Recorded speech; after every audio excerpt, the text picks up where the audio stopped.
fadlan ha hilmaamin in aad taabato subscribe-ta aadna furato gambaleelka si aad u noqoto qofka ugu horeeya ee hela cashiradeenna.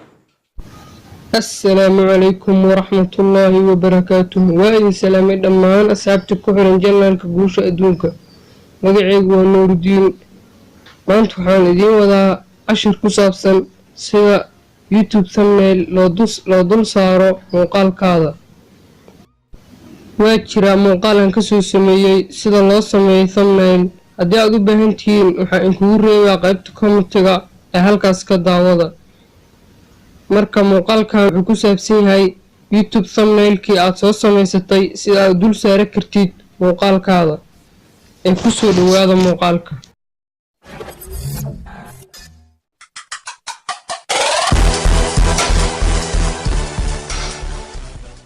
si aad u saaratid muuqaalkaada thumbnail waxaad u baahan tahay YouTube Studio. description-ka ayaan kugu reebayaa insha Allah ee halkaas ka degso. saan marka uu kugu soo furmo YouTube Studio waxaad dushiisa taabanaysaa muuqaalkii aad ka bedel rabtay thumbnailka. hadda kan muuqaalkan ayaan thumbnailkii ka bedelay aniga si aan kugu tuso oo thumbnailkiisii hore ayaan ku celinayaa. hadda korkiisa ayaa taabanaysaa, kadib halkaas ayaa taabanaysaa. marka aad taabatid saan ayuu galerigaada ayuu ku geynayaa. kadib korkiisa ayaa soo taabanaysaa thumbnailkii aad soo samaysatay. kadib save ayaad leedahay.